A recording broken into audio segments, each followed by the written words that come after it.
আসসালামু আলাইকুম রহমতুল্লাহ। আলহামদুলিল্লাহ ওয়াসসালাতু ওয়াসসালামু আলা রাসূলিল্লাহ। আম্মা বা'দ, ফাআউযু বিল্লাহি মিনাশ শাইতানির রাজীম। বিসমিল্লাহির রহমানির রহিম। শাহরু রমাদানাল্লাযী উনজিলা ফীহিল কুরআন। সাদাকাল্লাহুল আযীম। সম্মানিত ভিউয়ার্স, পবিত্র রমজান আল মুবারক, এই মহান মাসের অনেক ফজিলত রয়েছে পবিত্র কোরআন এবং হাদিসের মধ্যে। আজকে আমরা একটু আলোচনা করতে যাব মহানবী সাল্লাল্লাহু আলাইহি ওয়াসাল্লাম এই পবিত্র মাস সম্পর্কে কি বর্ণনা করেছেন আমাদের জন্য। আল্লাহ রাসূল সাল্লাল্লাহু আলাইহি ওয়াসাল্লাম বলেছেন, ইযা দাখালা রমাদান ফুতিহাত আবওয়াবুস সামা। অন্য হাদিসে বলেছেন ফুতিহাত আবওয়াবুল জান্নাহ। আরেক জায়গায় বলেছেন ফুতিহাত আবওয়াবুর রাহমা। আল্লাহ রাসূল সাল্লাল্লাহু আলাইহি ওয়াসাল্লাম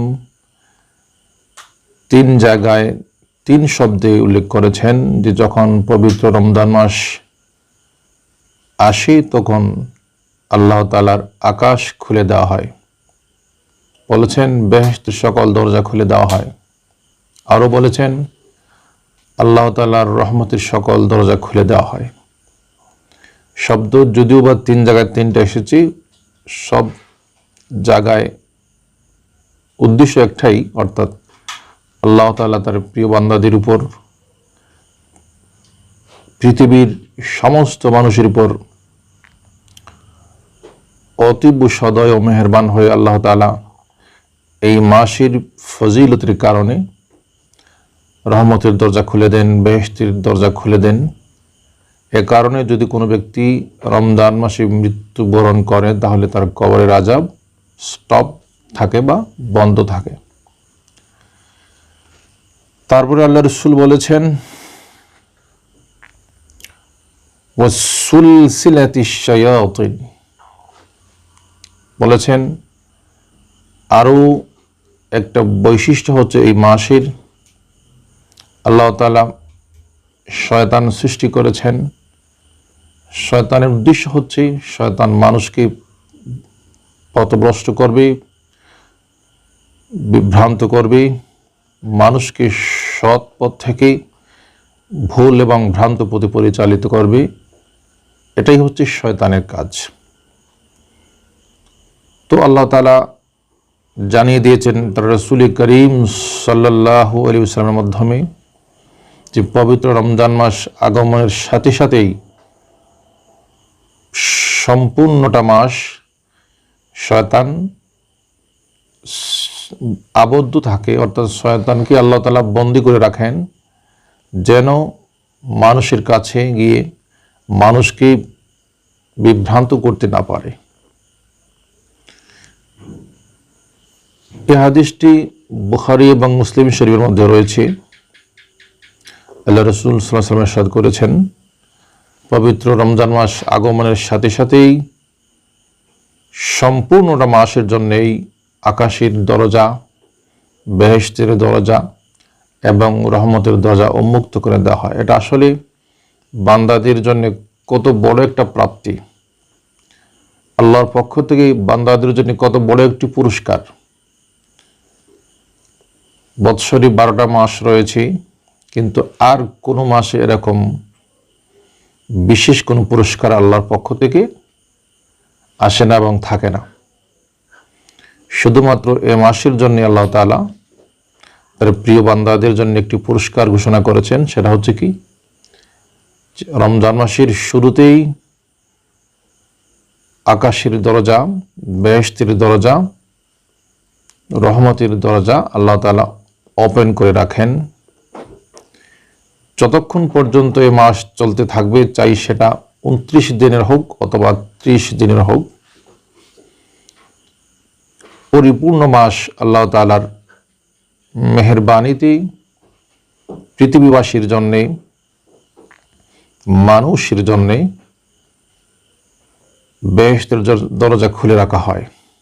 পাশাপাশি মানুষের পরম শত্রু, মানুষকে পথ হারার জন্য যে আল্লাহর পক্ষ থেকে সুযোগ প্রার্থনা করে নিয়ে এসেছে, সেই শয়তানকে আল্লাহ তাআলা শিকল ভেদে রাখেন যাতে করে মানুষকে বিভ্রান্ত করতে না পারে। এখানে একটি প্রশ্ন আসতে পারে, যখন রমজান মাসে শয়তানকে শিকল দিয়ে বেঁধে রাখা হয়, তাহলে কেন বা কি করে মানুষ ভুল কাজ করতে পারে, রমজান মাসে অন্যায় কাজ করতে পারে বা পাপ কাজ করতে পারে? সেখানে একটি ব্যাখ্যা হচ্ছে এটাই,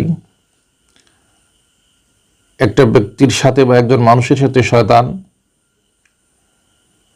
বৎসরের মধ্যে 11টি মাস কাছে আসতে পারে, তাকে ধোঁকা দিতে পারে, তাকে বিভ্রান্ত করতে পারে।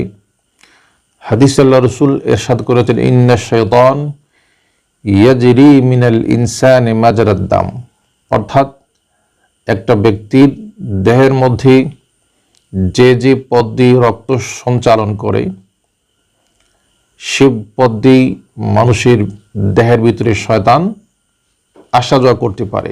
অর্থাৎ মানুষের দেহের মধ্যেই শয়তান তার স্বাধীনভাবে ইচ্ছা মোয়াফিক ক্রিয়া করতে পারে, আসা যাওয়া করতে পারে।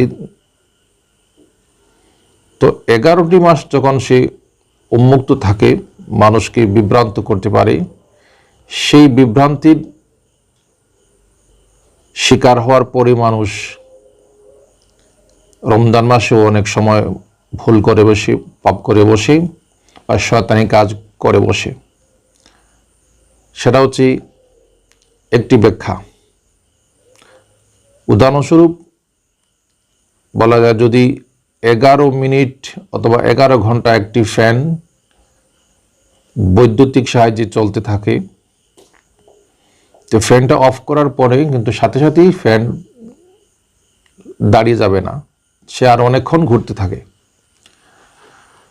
তো 11 মাস যখন একটা শয়তান মানুষকে বিভিন্নভাবে বিভ্রান্ত করে, পথ হারায়, পাপ কাজ করায়, পাপের প্রতি উদ্বুদ্ধ করে, তো রমজান মাস আসলে যদিও বা সে আবদ্ধ হয়ে যায়, কিন্তু 11 মাসের যে ক্রিয়া এবং 11 মাসের যে প্রভাব এই ব্যক্তির উপর রয়েছে, সেই প্রভাবের কারণে সে রমজান মাসেও অপরাধ করে বসে। 2 নম্বর ব্যাখ্যা হচ্ছে, হাদিসের মধ্যে অন্য জায়গায় আল্লাহ রাসূল ইরশাদ করেছেন যে মারাদাত শায়াতিন, অর্থাৎ দুষ্ট প্রকৃতির শয়তান যেগুলো, সেগুলোকে এই রমজান মাসে আবদ্ধ করা হয়। অর্থাৎ সকল শ্রেণীর শয়তানকে রমজান মাসে শিকল দিয়ে বেঁধে রাখা হয় না। অর্থাৎ যে শয়তানগুলো বেশি দুষ্ট, বেশি ক্ষতিকারক মানুষের জন্যে, বা প্রথম শ্রেণীর শয়তান যেগুলো, সেগুলোকে রমজান মাসে শিকল দিয়ে বেঁধে রাখা হয়। অপরাপর শয়তান উন্মুক্ত থাকে। তো রমজান মাসে যে সমস্ত মানুষ যে অপরাধ করে, তো সেই নিম্ন পর্যায়ের শয়তানের প্ররোচনাই করে বসে। সম্মানিত ভিউয়ার্স, আমরা মহানবী সাল্লাল্লাহু আলাইহি ওয়াসাল্লামের একটি বক্তব্য থেকে জানতে পারলাম, এই রমজান মাস অনেক ফজিলতপূর্ণ মাস, যে মাসে মানুষের জন্য আল্লাহ তাআলার রহমতের দরজা ওপেন করা হয়, পাশাপাশি মানুষের পরম শত্রু শয়তানকে আবদ্ধ করে রাখা হয়। সম্মানিত ভিউয়ার্স, আমরা পরবর্তীতে আরও জানবো যে মহানবী সাল্লাল্লাহু আলাইহি ওয়াসাল্লাম এই রমজান মাসের ব্যাপারে কি বর্ণনা দিয়েছেন, কি খুশখবরি আমাদের জন্য রেখে গেছেন। আজ এতটুকুই, ভালো থাকুন, সুস্থ থাকুন। আসসালামু আলাইকুম ওয়া রাহমাতুল্লাহি ওয়া বারাকাতুহু।